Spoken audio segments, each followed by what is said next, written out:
Hello दोस्तों, मैं अभिषेक राय आपका फिर से स्वागत करता हूं हम अपने यूट्यूब चैनल पर। इससे पिछले क्लास में जो है वो गुप्त वंश समाप्त हो गया था और काफ़ी अच्छे से समाप्त हुआ और डिटेल में समाप्त हुआ। आज जो हम पढ़ेंगे उसके बाद जो वंश आता है वो आता है पुष्यभूति वंश, या इसको हम बोलते हैं वर्धन वंश। और ये उत्तर भारत का सबसे लास्ट वंश है, क्योंकि इसके बाद शुरुआत हो जाती है कौन सा, दक्षिण भारत का इतिहास। या इसके बाद हम पढ़ेंगे दक्षिण भारत का इतिहास, जिसमें हम पढ़ेंगे चोल के बारे में, चेल के बारे में, है ना, चालुक्य के बारे में, ये सब बारे में हम पढ़ेंगे। लेकिन आज जो हम बात करेंगे वो हम बात करेंगे पुष्यभूति वंश या वर्धन वंश के बारे में। जैसे हम पहले सारा टॉपिक को कवर किए, आज भी हम वही बात या उसी स्टाइल में इस टॉपिक को पढ़ने की कोशिश करेंगे, ताकि आपको रटना ना पड़े, है ना। तो आप आराम से देखते रहिए, है ना, ये चीज़ें। तो आज हम बात करेंगे वो है पुष्यभूति वंश।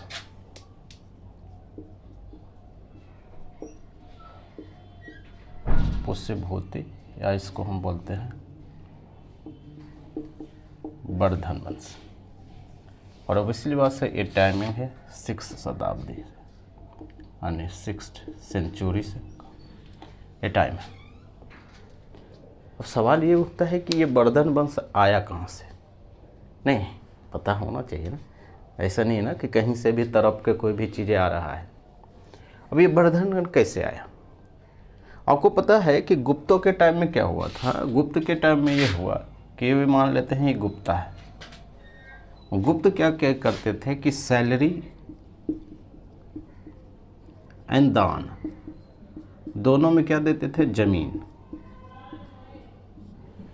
यानी बेसिकली दान किसको देंगे? पंडित को। और सैलरी किसको देंगे? जो वहाँ का काम करते हैं, यानी गवर्नमेंट ऑफिसर को। नहीं, अब होता क्या है कि अगर ये ज़मीन दिया तो मान लेते हैं कि इस एरिया में ज़मीन दिया, है ना, फिर 1 महीने का सैलरी यहाँ दिया, फिर ये सैलरी इतना हो गया। तो क्या हुआ कि अलग अलग जगहों में क्या हुआ कि ये जो ज़मीन है ना, बहुत ज़्यादा क्या पड़ा, देना पड़ा। किसको? राजा को। फिर जो ये लोग हैं यानी गवर्नमेंट ऑफिसर और पंडित है, इनके पास बहुत सारा ज़मीन क्या हो गया। और यही लोग आगे चल के बने जमींदार।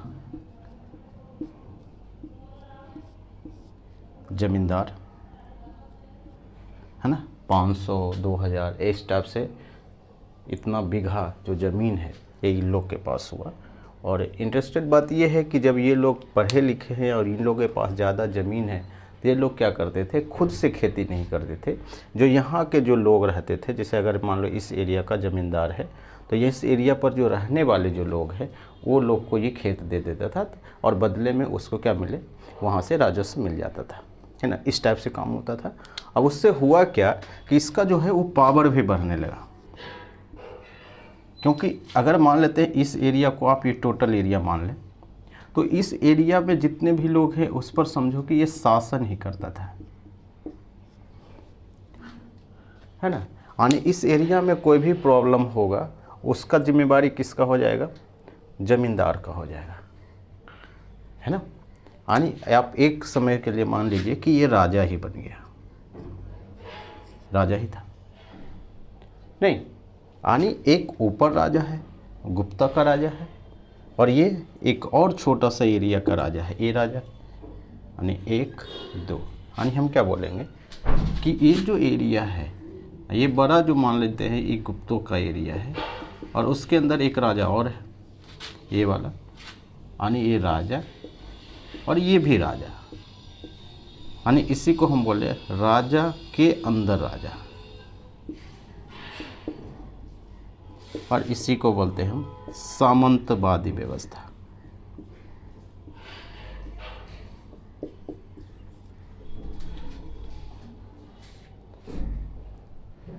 यानी सामंतवादी व्यवस्था कहाँ से आया? वो यहीं से आया। और सबसे पहला जो शुरुआत है वो कब से हुआ? वो हुआ सातवाहन के टाइम से।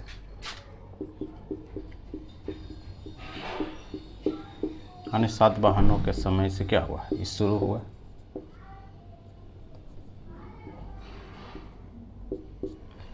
ये चीज़ें है, ये बात आपको समझ में आ गया। आराम आराम से एक एक चीज़ समझते जाना है, यहीं पे याद हो जाएगा, है ना। यानी इस क्लास के बाद आपको इस जो वंश है उससे दिक्कत कभी नहीं आएगी। अब ये सामंती व्यवस्था हुआ क्या, आपको पता है कि जो गुप्ता है लास्ट होते होते क्या हुआ, काफ़ी कमज़ोर हुआ। कमज़ोर कैसे हुआ, क्योंकि आपको पता है कि हम पढ़े थे कि जो स्कंदगुप्त के जो टाइम है, स्कंदगुप्त के टाइम में हूनों का आक्रमण शुरू हो गया था।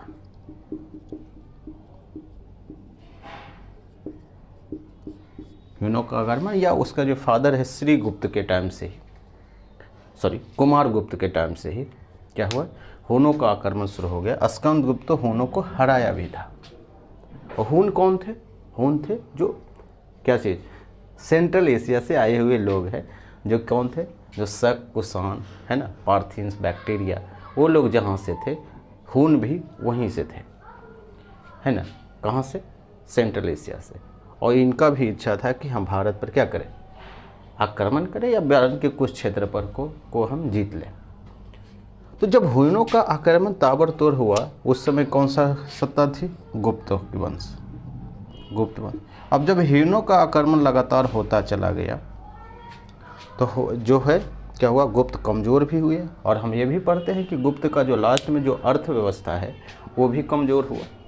तो जितने भी राज्य को कंट्रोल में था वो भी क्या हुआ, हाथ से जाता गया। और ख़ासकर ये जो सामंतवादी व्यवस्था है, ये सब जो अलग अलग क्षेत्र में अलग अलग जो सामंतवाद थे, ये भी अपने अपने राज्य लेके अलग हो गए। आप समझ गए, यानी ये खुद को अब राजा ही घोषित करने लगे, इसका कोई महत्व नहीं है। क्योंकि ये जो सत्ता है, जो मेन जो राजा है, ये क्या हुआ, काफ़ी क्या हुआ, कमज़ोर हो गया या ख़त्म ही हो गया, इस टाइप से। यानी ये जो अलग अलग जो सामंत है, ये लोग क्या किए कि अपने आप को खुद राजा घोषित कर दिए, है ना। और उसमें से जो महत्वपूर्ण है, 2-3 हुए तो बहुत सारे, लेकिन इसमें जो महत्वपूर्ण 2-3 जो राजा निकल के आए और 2-3 या समझ सकते हैं सामंत निकल के आए जो महत्वपूर्ण है, वो चीज़ें हमें पढ़ना है। तो उसमें से एक है, और एक को बोलते हैं यानी छोटे राजा है, यानी छोटे राजवंश, है ना, क्योंकि छोटे सा एरिया के थे। उसमें एक है पुष्यभूति, वही पुष्यभूति ये लोग। और एक है मौखरी वंश, मौखरी वंश, है ना। और उसके बाद है एक है गौड़ वंश और एक है मालवा, है ना। यानी ये 3-4 जो छोटे जो सामंत थे वो निकल के आए, यानी छोटे छोटे राजा निकल के आए। निकले तो बहुत सारे, लेकिन ये चारों महत्वपूर्ण हैं, हम इनके बारे में पढ़ेंगे, है ना, तब आपको बात समझ में आ जाए। तो पुष्यभूति तो यहाँ पे आ रहा है, क्लियर। अब आपको मैप से समझते हैं कि मैप में क्या मतलब है। अब इतना बात का निचोड़ अगर हम आपसे बोले तो क्या हो गया कि गुप्त के टाइम में क्या हुआ कि सैलरी या दान में क्या दिया जाता था, वो ज़मीन दिया जाता था। और जिसको ज़मीन दिया जाता था उसके पास बहुत ज़्यादा ज़मीन हो गया। जब ये ज़्यादा ज़मीन हो गया तो ये लोग ज़मींदार कहलाने लगे। और यही ज़मींदार जब वो पर्टिकुलर एरिया, यानी जिस एरिया में इनका ज़मीन था, उस एरिया को राजा कहलाने लगे, यानी पावरफुल हो गए। और फिर क्या हुआ कि जब तो गुप्त ख़त्म हो गए या ख़त्म हो रहे थे, तो ये अपने आप को क्या किए, स्वतंत्र घोषित कर दिए, यानी एक नए राजा के रूप में निकलकर सामने आए। हालांकि ये छोटे राजा थे, क्लियर। और उसी में से जो 4 राजा के बारे में है, जिसमें हम पुष्यभूति के बारे में, मौखरी, गौड़ और क्या चीज़ मालवा, ये 4 राजा महत्वपूर्ण हैं। और ये कहाँ हैं, इससे आपको सवाल बनता है। अगर हम ये भारत का मैप बनाएं, आप देखेंगे ये है मैप। अब इस मैप में आप देखेंगे, ध्यान से देखिएगा, आपके पास अगर मैप है तो मैप भी आप निहार सकते हैं। ये जो दिल्ली वाला एरिया के पास एक जगह है जिसका नाम है हरियाणा, यानी इस एरिया में है हरियाणा, मान लेते हैं कि ये है हरियाणा, हरियाणा। यहाँ पर एक जगह है जिसका नाम है एमपी, एमपी यानी मध्य प्रदेश, और ये ठीक है। और यहाँ पे एक एरिया है वो है बंगाल, नहीं, और यहाँ पे एक जगह है जो है यूपी।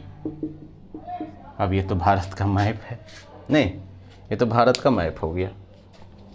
अब आपको इससे बात समझना कि इस एरिया में जो थे यानी हरियाणा में वो था पुष्यभूति का शासन, यानी पुष्यभूति वंश। क्लियर है? और ये जो मलबा में जो क्षेत्र है उसको हम बोलते हैं देवगुप्त। कौन सा क्षेत्र में? मालवा। आप नाम सुने होंगे, मालवा का पठार, मेवाड़ का पठार, अरावली पर्वत, है ना, इस सब के बारे में बात सुने हैं। उसी हम एरिया की बात कर रहे हैं। अगर मैप आपके पास है तो और बहुत अच्छा है। बंगाल आपको पता है, और बंगाल में है कौन सा वंश? वो है गौड़ वंश। और यूपी में कौन सा वंश था? उसको बोलते हैं कन्नौज। शायद अभी भी एक जगह है कन्नौज है। और कन्नौज में कौन सा वंश? उसको बोलते हैं मौखरी वंश। मौखरी वंश, ये चीज़ें हैं। अब बात समझ में आया कि नहीं आया? पुष्यभूति है, ये मौखरी है, और ये क्या है? देवभूति, और ये है गौड़ जी। यानी हम इसी से डिनोट करेंगे, पुष्यभूति, मौखरी, गौड़, सॉरी देवभूति, देव, और जी से गौड़। अब हुआ क्या है? अब ये कहानी को, एक कहानी है, अगर आप कहानी अच्छे से समझ गए तो ये टॉपिक ख़त्म हो गया। यानी यही 2-3 मिनट आपको ध्यान से समझना है। ये जो पुष्यभूति है, सबसे पहला हम बात करेंगे पुष्यभूति वंश। और ऑब्वियसली बात है कि इसका जो संस्थापक है वो कौन है? पुष्यभूति ही है, सॉरी पुष्यभूति।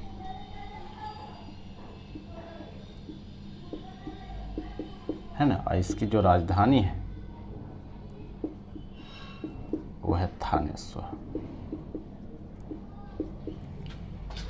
यानी पुष्यभूति वंश का जो संस्थापक है वो कौन है? पुष्यभूति। और इसकी जो राजधानी है वो क्या है? थानेश्वर। और इसका जो प्रमुख शासक है ना,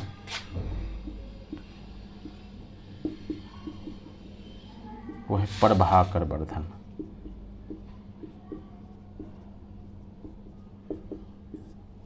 यहाँ तक समझ लेने लीजिएगा, है ना। क्योंकि प्रमुख इसलिए है क्योंकि जो हून का जो आक्रमण है ना, उसको ये विफल किया है और यह उसको ही हरा दिया है ना। क्योंकि उस समय हूनों से ही डर था, तो हून को ये पूरी तरह क्या किया है? घुटने पर ला दिया, है ना। यानी हम ये समझ सकते हैं कि हूनों को पराजित किया,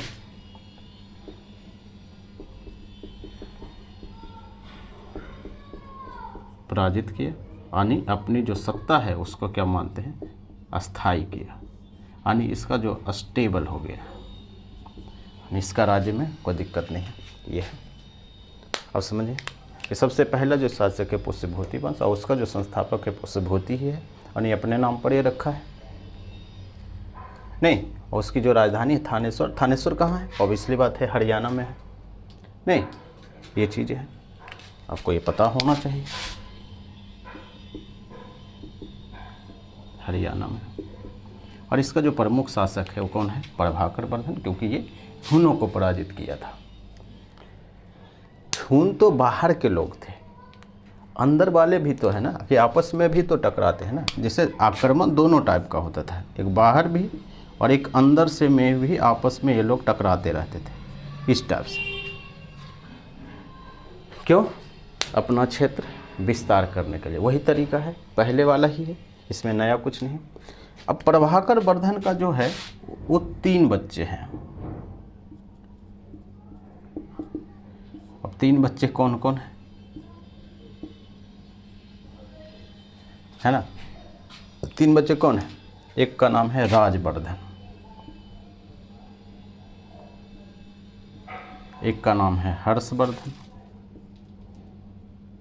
है ना, हर्षवर्धन, और एक का इसकी एक है राजश्री। यानी इसका मतलब क्या है? 2 बेटा है और क्या है? 1 बेटी है। कोई कंफ्यूजन? राजवर्धन, हर्षवर्धन और राजश्री।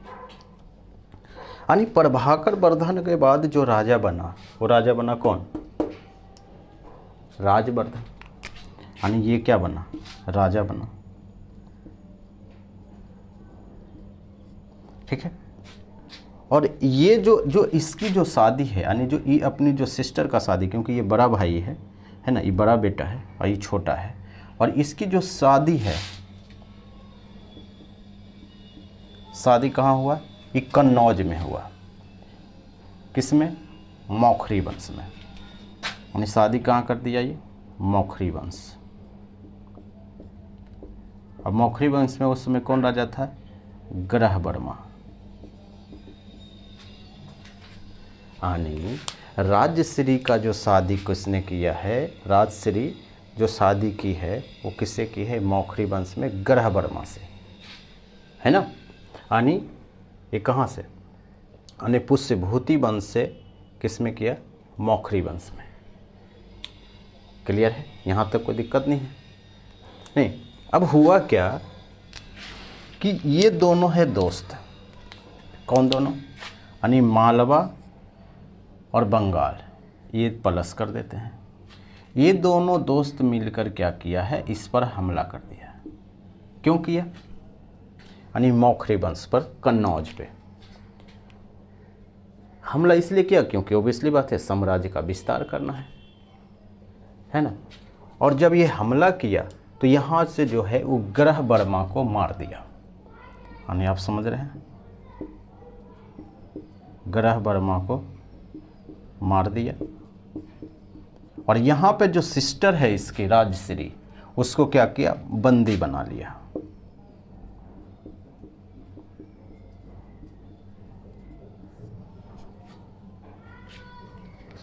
अब आपके दिमाग में ये सब बातें चल रहा है, पूरा कहानी है ना। यानी कौन कौन दोस्ती कर लिया? यानी मालवा वाले देवगुप्त, और ये जो गौड़ का जो शासक है उसका नाम था शशांक। शशांक, ये दोनों दोस्ती किया, या बोल सकते हैं फ्रेंडशिप किया, और इस पर हमला किया। और ग्रह वर्मा जो यहाँ का जो राजा है उसको क्या किया? मार दिया।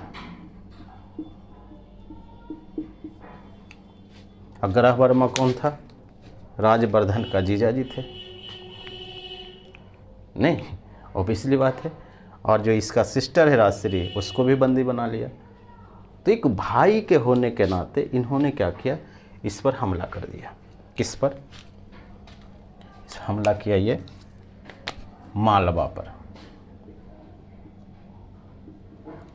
बेसिकली दोनों पर करना चाहता था, लेकिन पहले जो नज़दीक में ये था उस पर हमला कर दिया और देवगुप्त को मार दिया।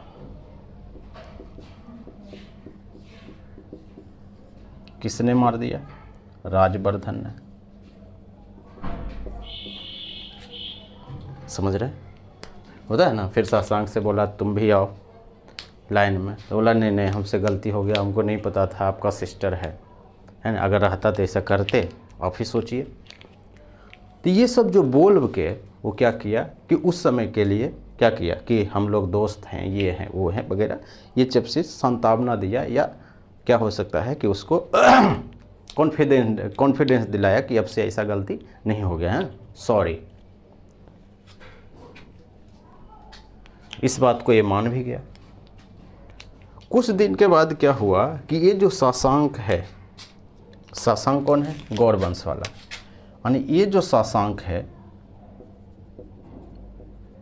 जो बोला था कि सॉरी, वो क्या किया? रोज जो राजवर्धन को धोखे से मार दिया।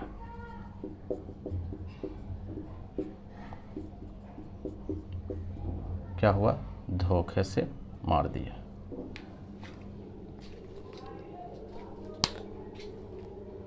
अब आप समझिए कि जब राजश्री बंदी बनाया हुआ था, कहाँ, कन्नौज में ही, तो जब ये इसको मारा, किसको, देवगुप्त को मारा, कौन, राजवर्धन ने, तो ये जो बंदी है वो छोड़ दिया था, छोड़ दिया कुछ समय। और इनका जो मानसिक स्थिति इतना खराब हो गया है ना, क्योंकि हस्बैंड की डेथ हो गई थी, कुछ दिन के बाद भाई मर गया, तो ये जंगल में इधर उधर क्या हुआ कि वो घूमने लगा, मतलब आत्महत्या करने के लिए। आप समझ रहे हैं, यहाँ हस्बैंड भी मर गया और यहाँ पे भाई को भी डेथ कर मार दिया। तो ये शशांक ने क्या मार दिया है, किसको मार दिया है, राजवर्धन को मार दिया। तो अब बचा कौन, अब इसमें बचा है हर्षवर्धन। अब इसका भाई, उस समय इसका एज था 16 साल। तो एक भाई का जो इच्छा होती है कि अपना सिस्टर को बचाए, यानी इसका दो, यानी इसके पास क्या है, दो समस्या है। एक को जो इसका जो सिस्टर है जंगल में भाग रही है, मानसिक स्थिति खराब हो गया है, एक तो ये भी संभालना है, सॉरी, और दूसरा है कि ये जो शशांक है जो भाई को भी मारा और इसका जो जीजा जी है उसको भी मिल के मारा, उससे भी बदला लेना है। तो इनके सामने दो समस्या है या दो चैलेंज है, एक तो बहन राजश्री और दूसरा है शशांक से बदला। ये है पूरा कहानी। यहाँ से हर्षवर्धन का एंट्री होता है ना। अब एक बार हम आपको फिर से बोलते हैं, फिर से आप रिवाइज कर लीजिए। हम ये बता रहे हैं आपको कि सबसे जो चार जो वंश निकल के आए, यानी चार जो सामंत निकल के आए, वो कौन से थे, कौन सा, पुष्यभूति वंश, मालवा का देवगुप्त, गौर वंश और कन्नौज का मौखरी वंश। ये चार लोग हैं और इनका जो संस्थापक है कौन है, पुष्यभूति वंश, और इसकी जो राजधानी है कौन सा, थानेश्वर है, ये हरियाणा में है, और प्रमुख शासक है प्रभाववर्धन। क्योंकि ये ह्यूनों को पराजित किया, इसलिए जो इसकी जो सत्ता है वो ज़्यादा स्टेबल थी। अब ये जो अपना जो सिस्टर है, क्योंकि उसका बाद इसका बेटा बनता है राजवर्धन, और ये अपना जो सिस्टर का जो शादी किया कहाँ पे किया, कन्नौज में। कन्नौज कहाँ है, यूपी में, मौखरी वंश में। और उसका जो जीजा जी बने कौन थे, ग्रह वर्मा। और ग्रह वर्मा या कन्नौज पर आक्रमण किया कौन सा, मालवा वाले और बंगाल वाले, यानी गौर वंश वाले मिलके इस पर मारा, जिसमें ग्रह वर्मा की मृत्यु हो जाती है। और ग्रह वर्मा की मृत्यु हो जाती है और इसकी जो पत्नी है राजश्री, उसको बंदी बना लिया जाता है, यही दोनों के द्वारा, है ना। और इसी को बात सुनकर, इसी का जो समाचार सुन के ये जो राजवर्धन है वो किस पर हमला कर देता है, किस पर, देवगुप्त पर, और देवगुप्त को मार देता है। और देवगुप्त को मारते हुए क्या हुआ कि ये भी क्या हुआ, फिर क्या हुआ कि जो गौर वंश वाला है धोखे से किसको मार देता है, राजवर्धन को मार देता है।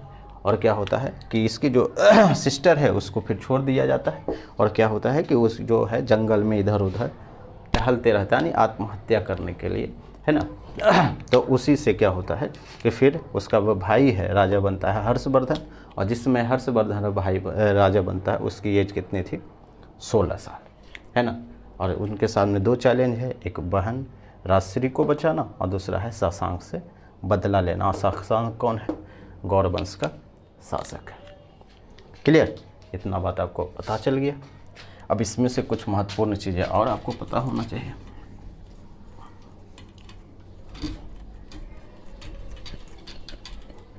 वो आधे ही हो गया होगा।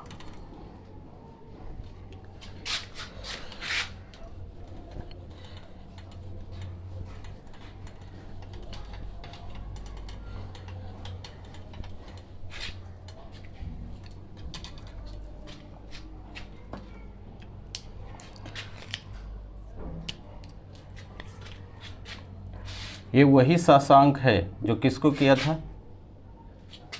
बौद्धों को पीट पीट के मारा था। हम बौद्ध धर्म के पतन का कारण में भी शशांक का नाम लिए थे, हूनों का नाम लिए थे, क्योंकि ये लोग जो है जो बौद्ध भिक्षुओं को खूब पीटा है। और इन्होंने ही जो बोध गया में जो बोधि वृक्ष है जो काट दिया है ना। यानी बौद्ध जो बोधि वृक्ष है, कहाँ है बोधि वृक्ष, बोध गया में, वो किसको किया, काट दिया था, काट दिया। किसने, शशांक ने। यानी अभी जो हम बोधि वृक्ष देखते हैं वो ओरिजिनल बुद्ध वाला नहीं है ना, क्योंकि कुछ दिन के बाद उन्हें कनिंघम ने लगाया था। कनिंघम जो लगाया है 5वीं सदी में, वो वाला बोधि वृक्ष अभी दिखता है ना। बाद में वहाँ पे पीपल का पेड़ लगाया था। तो ये चीज़ भी आपको क्या होना चाहिए, पता होना चाहिए। और क्योंकि ये जो शशांक है वो किसको मानता है, शिव को मानता है, शैव धर्म को मानता है।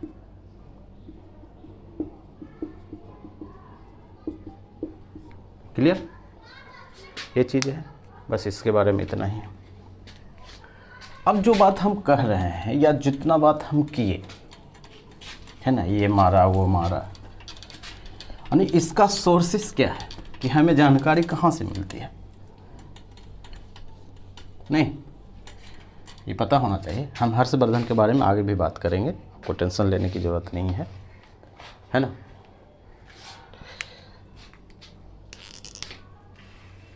यानी जानकारी का स्रोत,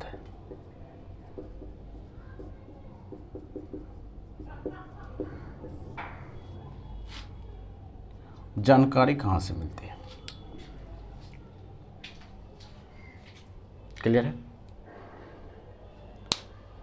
तो जानकारी जो हमें मिलती है, एक तो है बाणभट्ट, आगे हम पढ़ेंगे बाणभट्ट के बारे में। बाणभट्ट ने एक बुक लिखा जिसका नाम है हर्षचरित्र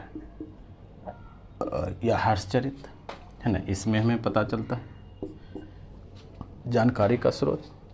और इन्हीं के टाइम में, जो हर्षवर्धन के टाइम में 2 विदेशी यात्री आया था, हुएनसांग एंड इतिसांग, 2 विदेशी। और इसमें से सबसे महत्वपूर्ण जो व्यक्ति है वो कौन सा है, हुएनसांग है। और ये कहाँ से आया है, ये चाइना से आया है। और क्यों आया है, ऑब्वियसली बात है, बौद्ध धर्म का पढ़ाई करने के लिए।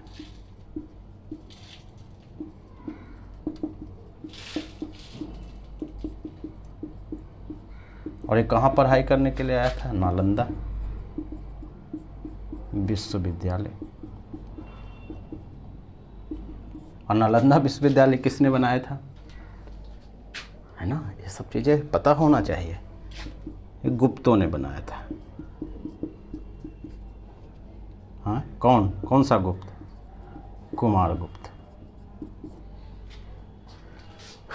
कुमारगुप्त कब आता है, चंद्रगुप्त द्वितीय के बाद या स्कंदगुप्त से पहले, नहीं ये चीज़ें हैं। हुएनसांग और इतिसांग ये है, ये कौन लोग हैं, ये विदेशी लोग हैं। और इन्होंने एक बुक भी लिखा है, क्योंकि इन्होंने भी एक बुक लिखा है। तो बुक का नाम है, खासकर हुएनसांग का, ये है सीयूकी। तो ये सवाल भी पूछेगा कि सीयूकी किसकी रचना है, क्योंकि ये चाइनीज लोग हैं, तो चाइनीज भाषा में है ना। तो सीयूकी की रचना की। अगर हम आगे, और इसमें जो रिसोर्सेस है वो कौन सा है, पुलिकेशन द्वितीय। ये कौन है, चालुक्य राजा है। आगे हम पढ़ेंगे, इसके बाद हम दक्षिण भारत का ही इतिहास पढ़ेंगे। और चालुक्य का जो महत्वपूर्ण राजा है, जो पुलिकेशन द्वितीय है। और इससे क्या हुआ है, युद्ध हुआ है किसका, हर्षवर्धन का, है ना। हर्षवर्धन का युद्ध हुआ है, और उसमें से क्या हुआ है, जो पुलिकेशन द्वितीय है वो हरा दिया है किसको, हर्षवर्धन को, नहीं। तो ये जो सब बात है वो है ऐहोल अभिलेख में। और ऐहोल अभिलेख को किसकी है, वो है रवि कीर्ति की। और रवि कीर्ति कौन है, ये पुलिकेशन द्वितीय के दरबार में कौन थे, कवि थे, या दरबारी कवि इसको बोल सकते हैं। ये सारी बात हम पढ़ेंगे अगर कुछ नया लग रहा है तो, लेकिन अभी के लिए फ़िलहाल आपको रट लेना है या ध्यान रखने दें। पुलिकेशन कौन है, चालुक्य का राजा है, चालुक्य वंश पढ़ेंगे, चालुक्य डायनेस्टी। उसका कौन सा है, वो हर्षवर्धन को हराया है। और इसका जो है ऐहोल अभिलेख है किसकी, रवि कीर्ति के, वही बात इसमें लिखा गया। यानी हर्षवर्धन के बारे में हमें ऐहोल अभिलेख से भी क्या चलता है, पता चलता है। एक और है लास्ट जिससे हमें पता चलता है, वो है कल्हन। कल्हन, कल्हन किसकी पुस्तक है, राजतरंगिणी। यानी कल्हन की कौन सी पुस्तक है, राजतरंगिणी। और राजतरंगिणी से हमें क्या पता चलता है, कश्मीर का इतिहास।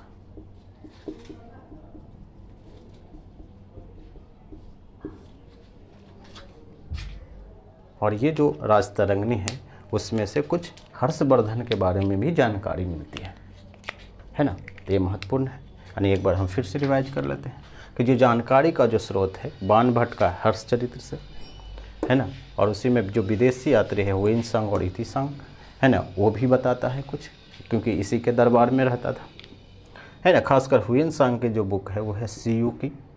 और उसके बाद है पुलिकेशन द्वितीय, जो चालुक्य का डायनेस्टी, चालुक्य वंश का जो राजा है, महत्वपूर्ण राजा है ना। और उसकी एक अभिलेख है, कौन सा अभिलेख है, एहोल अभिलेख। और किसने लिखा है, रवि कीर्ति की। क्लियर। और रवि कीर्ति कौन है, इसके जो है चालुक्यों के यहाँ दरबारी कवि है। क्लियर, ये बात आपको पता चल गया। पुराना कहानी को फिर से लाते हैं। हर्षवर्धन, हर्षवर्धन, हर्षवर्धन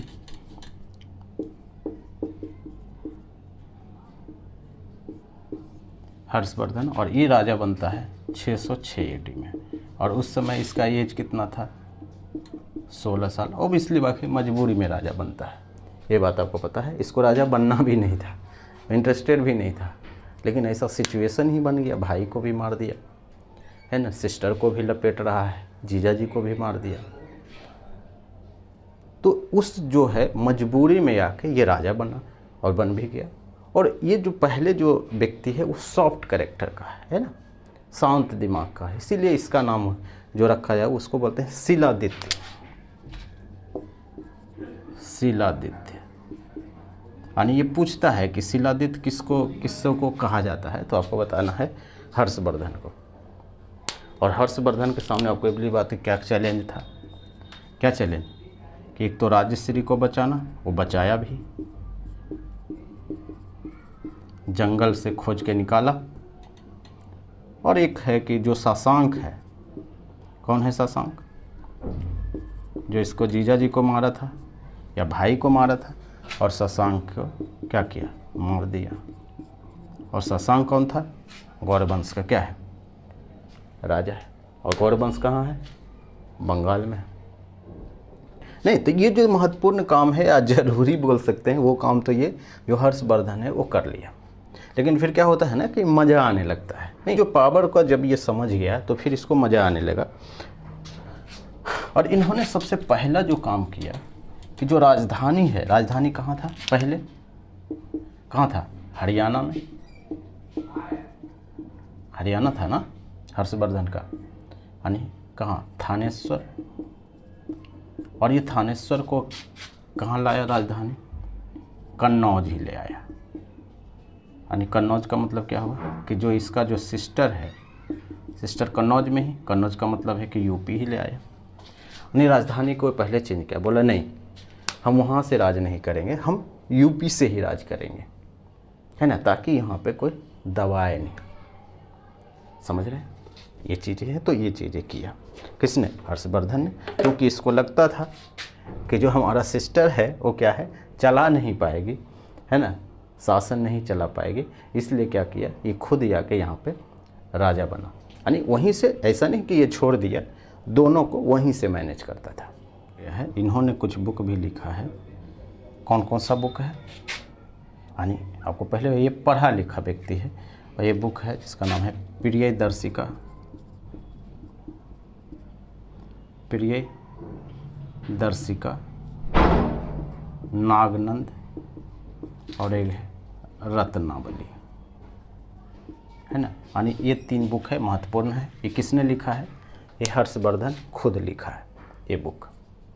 और ऐसा आरोप लगता है कि इसके दरबार में कोई कवि रहता था, है ना, वो लिखा था ये बुक।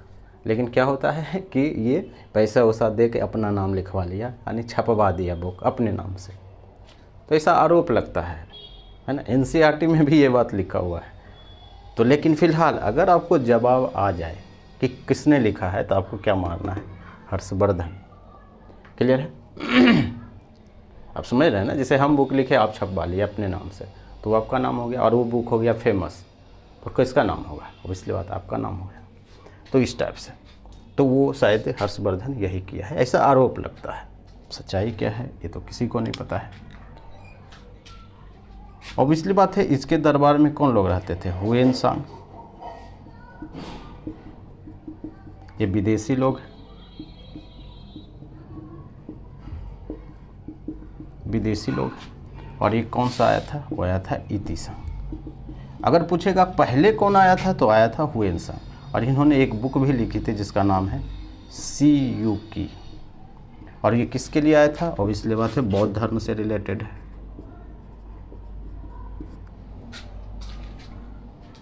यानी ऐसा माना जाता है कि हुएन सांग मिलने के बाद क्या हुआ है कि इतना प्रभावित हुआ हर्षवर्धन कि ये बौद्ध धर्म ही अपना लिया या बौद्ध धर्म मानने लगा।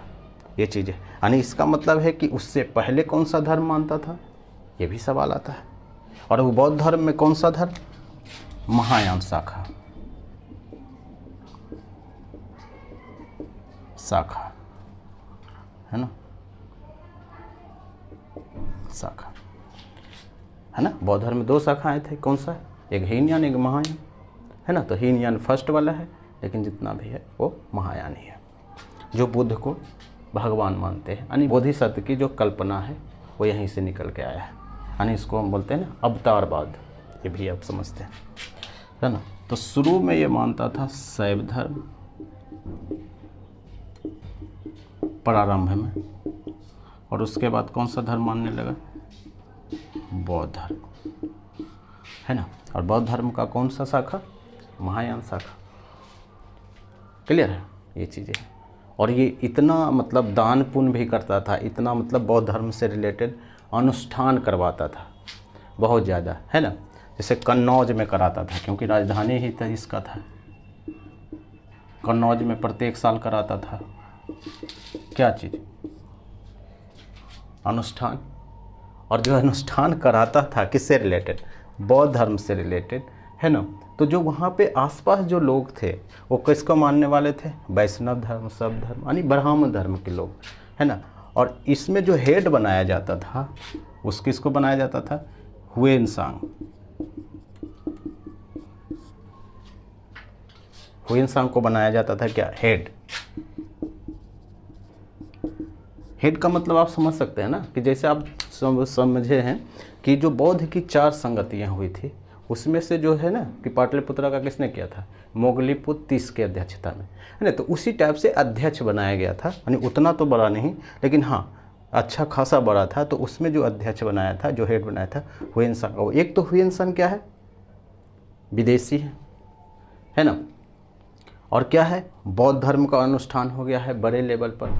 और उसके आसपास जो प्रजा हैं वो किसको मानने वाले हैं? वो ब्राह्मण धर्म को मानने वाले लोग हैं। आप समझ रहे हैं।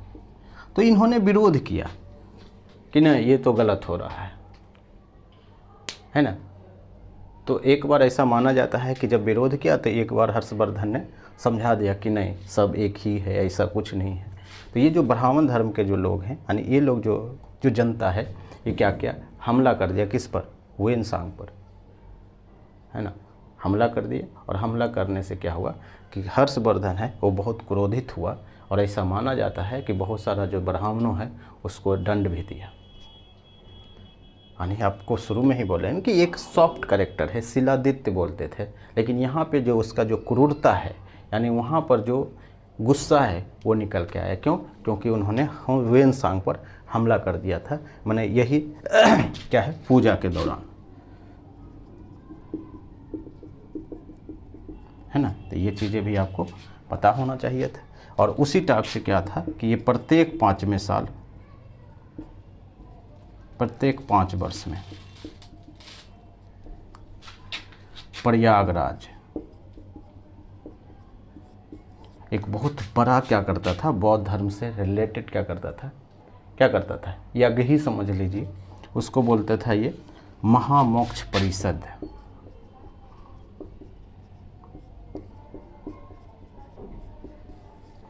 महामोक्ष परिषद करता था कहाँ? प्रत्येक 5 साल में। कहाँ? प्रयागराज, जहाँ इलाहाबाद में है। और यहाँ पे बहुत सारा दान देता था और बोला जाता है कि ऐसा दान दिया, इतना दान दिया कि अपना कपड़े तक दान दे दिए। कपड़े तक दान दिए तो बिना कपड़े के हो गए, तो ऐसा माना जाता है कि ये बिना कपड़े के हो गए। और फिर जो अपने जो सिस्टर है, कौन? राजश्री, उन्होंने फिर इनको कपड़ा दिया। ऐसा माना, माने इतना बड़ा दानी आप समझ सकते हैं। कौन? हर्षवर्धन। तो ये बात आपको पता होना चाहिए। क्या आपको पता है कि जो दरबारी कवि है था इसके दरबार में कौन लोग रहते थे? कौन? बाणभट्ट। तो कभी कभी ये भी सवाल आता है कि बाणभट्ट किसके दरबार में रहते थे? तो ये हर्षवर्धन के दरबार में रहते थे। और जो हर्षवर्धन के दरबार में रहते थे, और इनका जो बुक है, कुछ बुक के बारे में आपको पता होना चाहिए। एक तो हर्ष चरित्र, यानी हर्ष का चरित्र के बारे में, यानी कैसा कैरेक्टर था ये। और दूसरा है कादम्बरी। कादम्बरी है ना, यानी इसका 2 बुक है। किसका? बाणभट्ट का। एक तो ये है। और इसमें जो सबसे महत्वपूर्ण बातें लिखा हुआ है वो ये लिखा हुआ है कि जो हर्षवर्धन है वो क्या चाहता था कि हर्षवर्धन भी चाहता था कि हम साउथ में क्या करें कि अपना साम्राज्य को विस्तार करें। साउथ का मतलब है, मान लेते हैं ये गोदावरी नदी बेसिन है ना, यानी साउथ की तरफ। और यहीं से इसका शुरुआत होता था चालुक्यों का, यानी चालुक्य वंश का, है ना। तो इससे क्या हुआ? युद्ध हुआ। और युद्ध में यहाँ का जो राजा था वो जैसे हुआ ना, पुलिकेशन द्वितीय। पुलिकेशन द्वितीय से क्या हुआ? युद्ध हुआ। और पुलिकेशन द्वितीय से युद्ध में कौन है? यानी हर्षवर्धन को, यानी हर्षवर्धन हार गया, यानी पुलिकेशन द्वितीय जीत गया, है ना। ये पुलिकेशन द्वितीय के लिए इतनी बड़ी उपलब्धि थी, हम आगे पढ़ेंगे भी चालुक्यों में, कि बहुत ज़्यादा खुश हुआ और बहुत ज़्यादा इसको पावर मिला या कॉन्फिडेंस मिला। ये चीज़ें हैं। यानी अगर पूछेगा कि हर्षवर्धन को किसने हराया? पुलिकेशन द्वितीय ने। किस वंश का था? चालुक्य के वंश। किस नदी के तट पर था? गोदावरी नदी के तट पर। गोदावरी या नर्मदा, कुछ भी आ सकता है ना। इसको आप एक बार चेक कर लीजिएगा, ये चीज़ें हैं। तो ये पूरा है वो है वर्धन वंश या पुष्यभूति वंश के बारे में। अगर पूछेगा कि इसका प्रशासन का क्या स्थिति है, तो प्रशासन का वही स्थिति है, कौन सा? जो गुप्तों के पास था। यानी प्रशासन किसके जैसा है?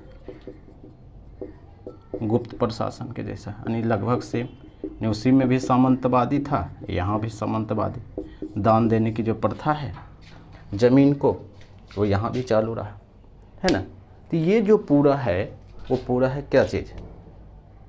ये पूरा है वर्धन वंश या हर्षवर्धन के बारे में। आपको अब इसलिए बात है, एक बार आप ध्यान से पढ़ लीजिए, और जैसे जैसे हम लिखे हैं वैसे वैसे आपको लिखना है, आराम से लिखना है। तो सारा बात आपको जो है वो समझ में आ जाएगा, और एक ही बार में याद भी हो जाएगा। क्लियर? तो आज भर इतना ही। अगले बार में हम पढ़ेंगे दक्षिण भारत का इतिहास। ठीक है, अब हम लास्ट की तरफ ही हैं। तो आज भर इतना ही है। Thank you.